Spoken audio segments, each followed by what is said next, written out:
So Tim, always good to chat to you. I want to start with your alliance partner Qantas. Its corporate reputation has plummeted in Australia. Emirates' reputation is at the very pinnacle in world aviation right now.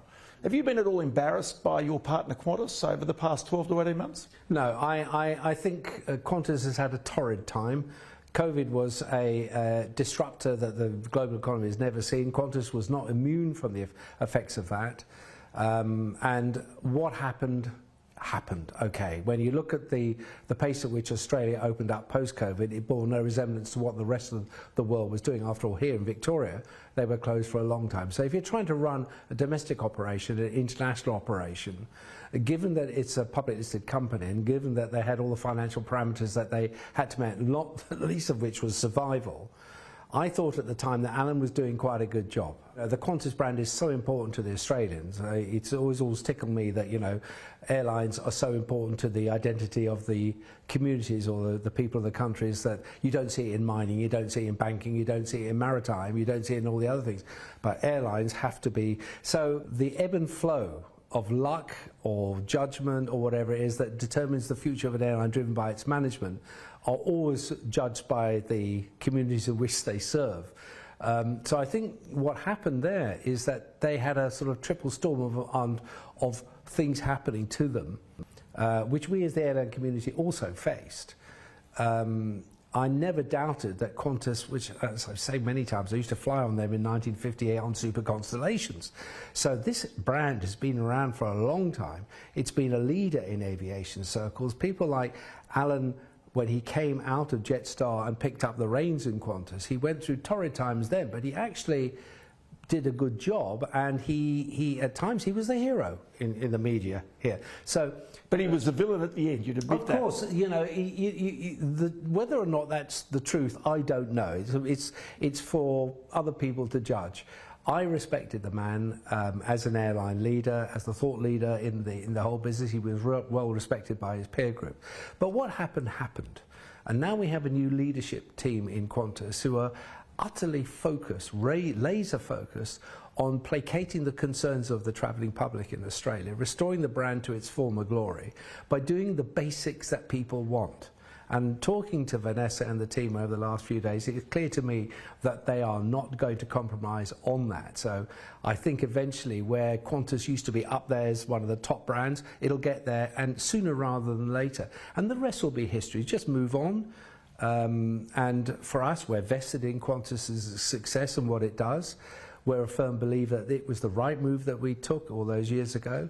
We continue to believe that this partnership will develop and provide a range of products, goods and services for the communities that we serve, both in Australia and outside, doing the right thing for Australia, as well as all the other markets that we bring people to and from. Have you at any stage considered as to whether that alliance you have, because you're not part of One World, you're not part of Star Alliance, you do alliances with individual airlines. Did you ever consider that alliance with Qantas during all this period? No, we were a firm believer in its continuation. It never occurred to us at all that there would be any movement away from that. We knew they were going through bad times. We watched it, and you know, we had our concerns that, you know, it was important for us that Qantas survived. And well, of course we were restricted. We weren't flying to Australia for a year or so, apart from our freighter operations and our our sort of repatriation flights that we put in.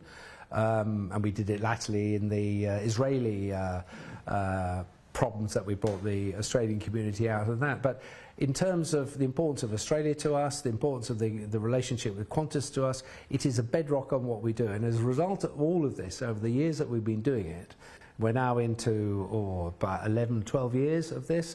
It's been very good for us. I hope it's been good for Qantas, and I hope it's been good for the sort of Australian economy and its public. Okay, so pre-COVID, you had 77 flights into Australia. Now, last year you weren't back there. Are you back there yet? No, not quite, but we are putting a second Brisbane in very soon. We're putting a second Perth in. Adelaide is out there. We're determined to go back into Adelaide, and we're looking at more production into Australia over the years to come. I mean, to remain static is in a growing market is you know, you've got to respond. You've got to.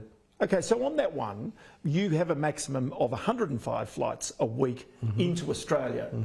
With long-haul flights now, like, you know, Operation Sunrise that Qantas has, you could arguably fly direct from Sydney to London, you could fly direct to the West Coast, you could fly different places. Would your agreement allow you to do that? No, it wouldn't. You know, we have to go via Dubai. The hub, okay. Yes. The way the aeropolitical structures determined by Chicago, 1944, still exist, that we as a foreign carrier cannot do those kind You understand what I'm trying to say? I do. Is that if you could compete with Qantas now... You know, I think, let me put it this way, when they get Sunrise going and they also expand the Perth operation into other points in Europe, we don't have any problem with that at all. In fact, we were, in the early days when Alan and I were talking, we talked about these new generation of twins that would be able to do these ultra long range missions. I used to say to him, Sydney-London is the holy grail for you guys, and if you ever get a jet that's able to do that, you need to grab it, because it'll be full all the time, as the Perth-London is today. And I think these are not mutually exclusive. We can actually make them work together. The Australian market is growing. The demand for Australia continues to grow. We've got to look 10 or 15 years out, not tomorrow. We've got to look at what Australia is doing and how popular it is for all the segments of the travelling public we have, whether it be corporate, whether it be leisure, whether it be VFR, all the bits and pieces that go to make up the mix of people in our cabins. And there's enough for all.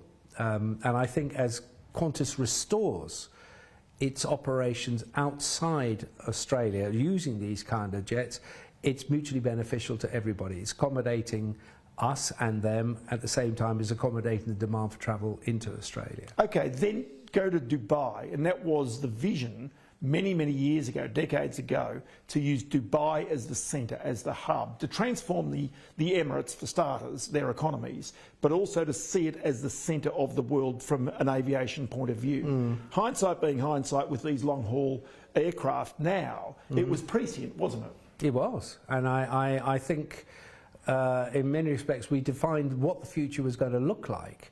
And the notion that you would create a super hub, as we did, with the tools that we now have, the ability to get from Dubai to just about anywhere on the planet. With the 7878, we could probably reach Hawaii from Dubai in either direction. You know, it has such amazing legs. So it's a combination of that, and what it does, it meets the aspirations, the growing aspirations of the travelling public, not just in Australia, but everywhere we see this. People are on the move. Demand for air travel continues to grow at pace. The population of the planet is growing. And it's up to the governments in their various aviation policies to try and accommodate all of that going forward. But one strategy with Emirates also has been to open up new areas in Africa, in parts of Asia, where there are big population bases, but which really haven't been serviced by international airlines. That's a part of your strategy. Yes, it always has been. And we will go into first, second and third level airports, sometimes with the 380, prize them open, grow them into the 380, and a lot of people get surprised. For instance, we fly into Glasgow in Scotland with a 380, and when that aircraft lands in Glasgow, the city goes into like a total eclipse because it's so big and everybody comes out. I joke, but it's very important to those communities. We fly to Newcastle, we fly to Dusseldorf with 380s, Hamburg with 380s. So in the end, it's a hugely popular thing, and it recognises what we always saw, that demand was being marginalised by the hubs within those countries, and people were being forced to fly over those hubs to get out.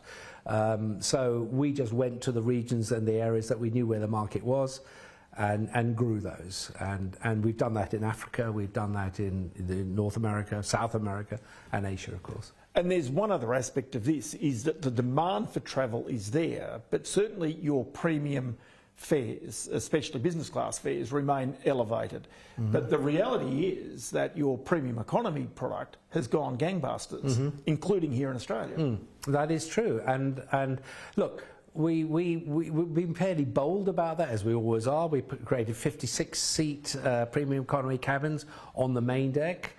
Forward, where a lot of the people on 380s put their first class They have 3 toilets to themselves. They have a galley, and it's always a party down there. In fact, you know, we've got extra cabin crew, really good food, plenty of good beverages of quality. I moved quite a lot of the business class wines down into premium economy, and it's really taken off, excuse the pun. And we see that as a growing segment. I think the evidence is clear for the airlines that predated us in the introduction of premium economy, that they've done really well. And it's certainly something that is really popular in the Australian market, given the distances they have to travel, particularly into the Middle East or Europe, for those that want something that is not akin to the price points of the premium cabins, first or business. But we will be very happy with a very, very luxurious sleeperette seat that we've really gilded the lily in terms of the leathers, the type of woods that we've used, the IFE, the space, and everything else. So, you know, from what I can gather, I can see, it's very popular. One other question for you, and that is aviation fuel. A lot of people are talking about the sustainability, about the emissions. So SAF is the fuel. You flew in November last year, the first commercial flight that came into Australia using this particular mix of fuels. Are governments doing enough around the world to encourage airlines to use this fuel? I think they've gone a little bit too far, in the sense that it's not encouraging. They're introducing what we call the mandate, where they're saying you must, by such and such a point, uplift X percentage of your fuel requirements, otherwise you're in for a problem. This is not the way to do it. This stick approach, in my view, is not the way to get us across the line with regard to SAF. Today, the airline community, to a man, woman, call it what you like, would be using SAF if they could. We're equally concerned about the effects. So why can't they use SAF? Because there isn't enough being produced. So why is there not being enough produced? Because the investment needed to create refineries to do it, or convert old refineries, the cost of the feedstock, or importantly the opportunity cost of the feedstock. In other words, if you extract feedstock from arable land which is put down for food production, you've got to be a little bit wary of that. So at the moment, the biomass feedstock, then you've got the cooking oils and all the other bits and pieces. This is all well and good, but the reality is that, is it going to produce today, 0.1% of the total production of aviation fuel is SAF, 0.1%. We've been given goals of 6%, 10%, and all the other bits and pieces.